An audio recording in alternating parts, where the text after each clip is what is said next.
வணக்கம் அன்பர்களே, இன்னைக்கு நம்ம ஆரோக்கிய நேரம் சேனல்ல குறைவான விலையில் தரமான மருந்துகள் பற்றி பேச வந்திருக்காங்க திரு ராமன் அவர்கள். வணக்கம் சார். வணக்கம். ஒரே பொருள் ஆனால் விலையில் இவ்வளோ வித்தியாசம், அது எப்படி சார்? பொருள் என்பது ஒன்றுதான், ஆனால் அதன் பெயரில் வெவ்வேறு பிராண்ட் நேமில் வரும்போது, ஃபார் எக்ஸாம்பிள் பேராசிட்டமால் என்பது பொருள், உள்ளே உள்ள பொருள் என்று வைத்துக்கொள்வோம். அது வெளில வைக்கும்போது குரோசின், மெட்டாசின், கால்பால் என்ற வேறு வேறு பிராண்ட் நேமில் வரும்போது அதை தான் நாம் பிராண்ட் நேம் என்று சொல்கிறோம். Generic medicine and branded medicine அப்படின்னா என்ன? இது ரெண்டுக்கும் உள்ள வித்தியாசத்தை பற்றி சொல்லுங்கள். ஜென்ரிக் மெடிசன் என்பது அந்த மருந்தினுடைய பெயரில் வருவது. ஃபார் எக்ஸாம்பிள் நம்ம எப்படி சொல்லணும்னா, பேராசிட்டமால் என்பது ஜென்ரிக் மெடிசன். மெடிக்கல் ஷாப்புக்கு சென்று குரோசின், மெட்டாசின், கால்பால் என்று கூறும்போது அது பிராண்ட் நேமாக ஆகிவிடுகிறது.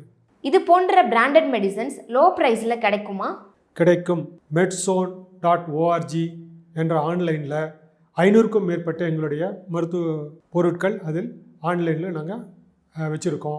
லோ ப்ரைஸில் கிடைக்கிறதுனால இதோட குவாலிட்டி எப்படி இருக்கும், அதை பற்றி கொஞ்சம் சொல்லுங்கள். medZoneல கிடைக்கிற எல்லா மருந்துகளும் WHO GMP தரச்சான்றிதழ் பெற்ற பின்று தான் உங்களை வந்து சேரும். இதனால் எங்களுடைய மருந்துகள் எல்லாம் 100% டாப் குவாலிட்டியாக இருக்கும். இந்த மருந்துகளை நேரில் வந்து வாங்கணுன்னா என்ன பண்ணணும்? 100க்கும் மேற்பட்ட medZone ஃபார்மசி கிளைகளில் நீங்கள் நேரடியாக சென்று வாங்கலாம். மேலும் விவரங்களுக்கு நீங்கள் medZone.org என்ற ஆன்லைன் வெப்சைட்டில் பார்த்து தெரிந்து கொள்ளலாம். சராசரியாக எத்தனை சதவீதம் விலை வித்தியாசம் இருக்கும்?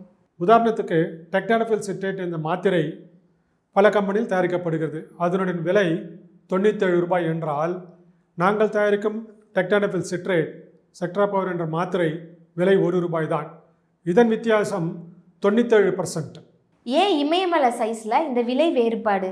ஒரு சில தனியார் நிறுவனத்தின் எவரெஸ்ட் உயர பேராசை தான் இதற்கு மிக முக்கியமான காரணம் என்பதை இதன் மூலம் தெரிவித்துக் கொள்கிறோம். இவ்வளோ நேரம் நம்மளுடைய எல்லா கேள்விகளுக்கும் ரொம்ப அழகாகவும் பொறுமையாகவும் பதிலளித்த திரு ராமன் அவர்களுக்கு ரொம்ப நன்றி.